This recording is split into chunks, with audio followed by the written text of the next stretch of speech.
A very good morning to Miss Natasha. We are from MLC Sabah, and this video is our presentation video for Project 2, the Authentic Documentation and Parent Communication in Early Childhood Education. Before we start our presentation, I would like to introduce myself and my team member. My name is Elni Binti Wasli, and my team is Charlene, Vedelia, Siti Narafika, and Kosna. For introduction, observation is an important part of early childhood education because we all know children may not always be able to express or explain what they are thinking, feeling, or learning. Instead, educators, which is the teachers, can learn a lot by observing their action, behavior, communication, choices, and interaction. So, by that through observation, educators can understand a child's strength and identify areas where the child may need support and monitor their development over time. So, the information gathered can also help teachers plan learning experiences that are more suitable for the child's needs. My name is Charlene Bridget. I will present the observation method. Observation method helps teachers collect information about children learning and development.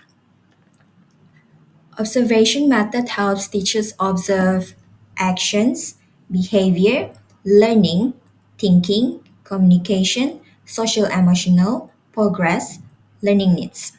First is the analytical record. What is analytical record?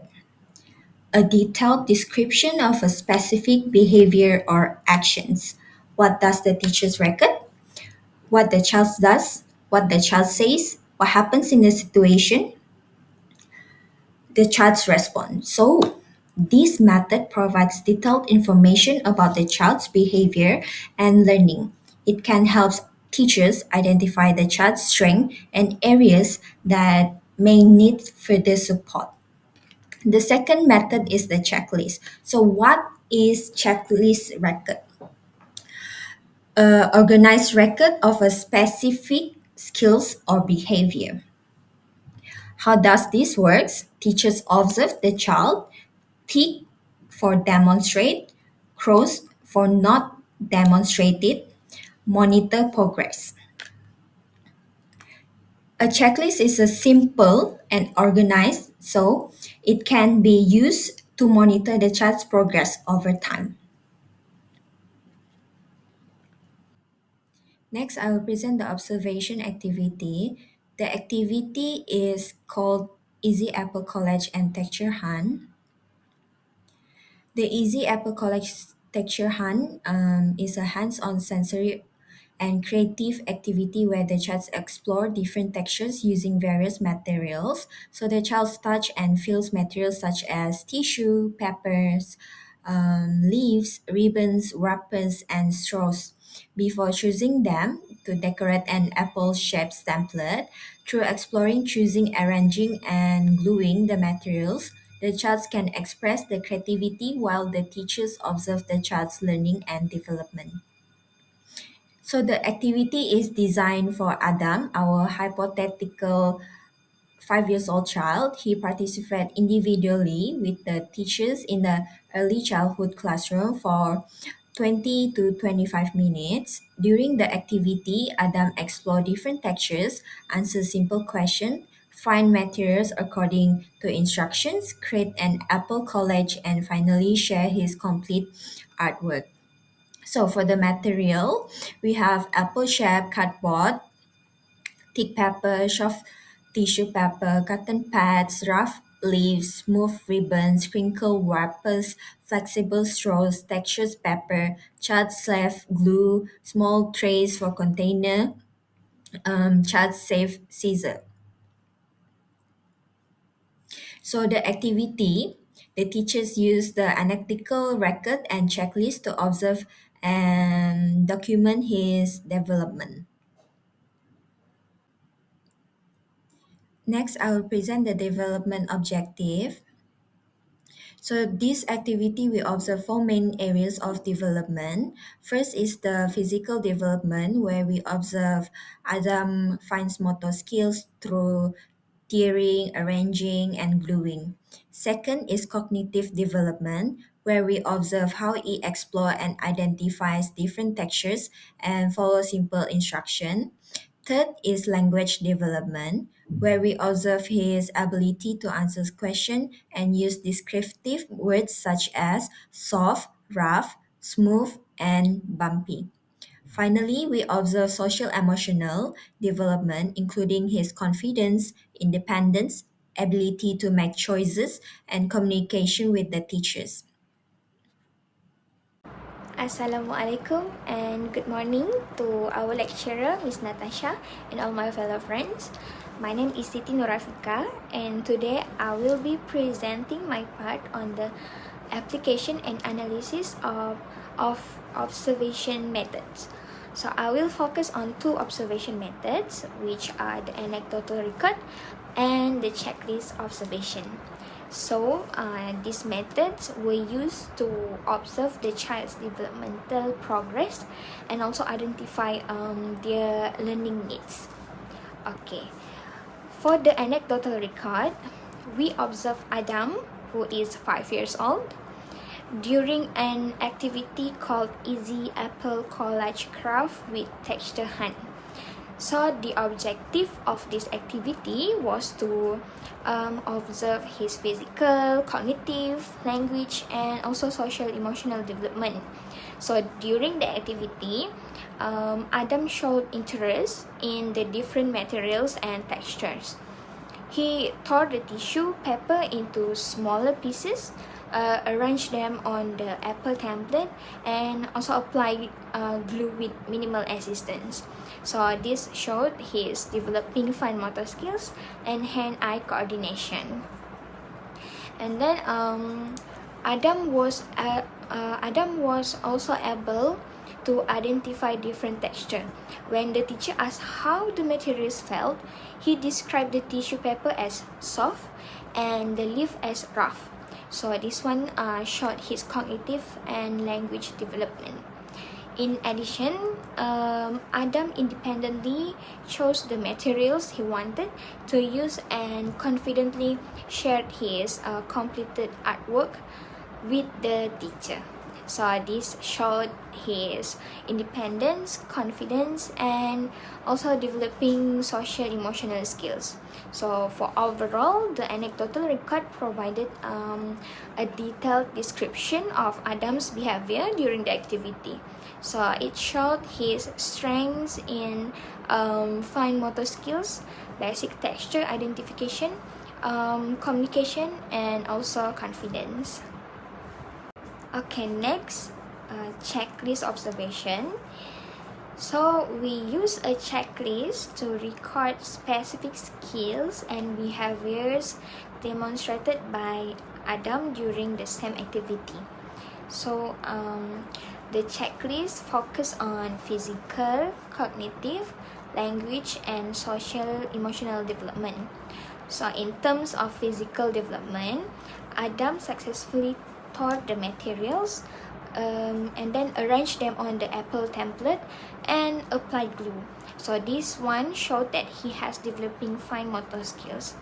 For cognitive development, Adam was able to identify soft and rough textures. However, he was not yet able to identify the smooth texture. So this showed that he may need more opportunities to explore and compare different textures. In language development, Adam was able to use the words soft and rough to describe the materials. However, he did not use the word smooth during the observation. Next, for social emotional development, Adam showed independence by making his own choices. He also communicated with the teacher and confidently shared his artwork. So for overall, the checklist provided a clear and organized record of the skills that Adam um, had demonstrated and the skills that still needed further support. It showed that Adam is developing well, but he will benefit from more sensory activities and opportunities to learn new descriptive vocabulary. That's all from me. I will pass to the next presenter. Thank you. Next, I will talk about our analysis of our findings. So, starting with the strength. So, the child was able to participate well in the activity with minimal assistance. So, he showed good control and coordination when handling the materials. And he was also be able to respond to the teacher's question and was willing to make his own choices and share his completed work. So this shows that he is becoming more confident and independent during the learning activities. Okay, for the areas needing support, so some skills are still developing and are not always demonstrated independently. So the child may need more support when learning new concept and more opportunities to express his ideas. So it is very important to give him enough time to practice these skills at his own pace. Okay, so moving on to the learning needs. So the child would benefit from active and hands-on learning experiences. He should be given opportunities to explore and make choices and communicate his ideas. And repeated practice in different situations can also help his become more familiar and confident with new skill. And at the same time, the teacher can provide guidance when needed and gradually allow the child become more independent. Okay, lastly, for developmental progress, so the child showed positive progress during the observation. He was able to participate and respond to the teacher and complete the activity with minimal assistance. His confidence and independence were also developing, and overall, his existing strength can be used to be support the skill that are still developing. Hello, my name is Pedilia binti Lormon. For this part is implication and support strategy. First, learning needs. Adam needs more opportunity to explore texture, learn expression words, improve fine motor skill, and make independent choice. Second, curriculum planning provide sensory and creative active such as texture sorting, sensory tray, play dot, tearing, pasting, and collage. And then individual support. Introduce text word gradually, use simple question, and give positive encouragement to support Adam communication and confidence. And for the last one, strategy for the child. Encourage Adam to explore texture through hands-on activity, practice fine motor skill, make choice independently, and use simple discretion words. Parent communication and summary. The teacher communicates respectfully and positively by sharing Adam's strength first. The teacher listens actively, uses clear and simple language, respects the families and preference, and encourages collaboration.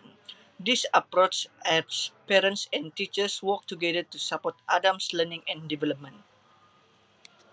For this part is standard assessment comprehension have two. First one, informal observation, which is natural classroom activity, flexible and child-friendly, use checklist, anecdotal record, and work sample. Teacher observe daily behavior. Example, Adam identify texture during college. And for the standard assessment, structure and plan, make sure specific skill, use standard assessment tools, less flexible, result compare with set standard, usually conduct by a trained and censor. I'll present the recommendation for educators, which is use different observation method. So why use different observation method? Get a clearer view of the child. Second, we have identify strengths and needs, which is knows what needs support. Next, we have monitor progress, which is track development over time of the child. Next, we have plan activities, which is plan based on the child's needs. And lastly, we have provide support, which is support the child's learning and development. In conclusion, observation provides valuable information about children's development and learning. Adam demonstrated strengths in fine motor skills, language independence, confidence, and communication. The findings help teachers plan suitable activities, provide individualized support, monitor progress, and collaborate with parents for continued development.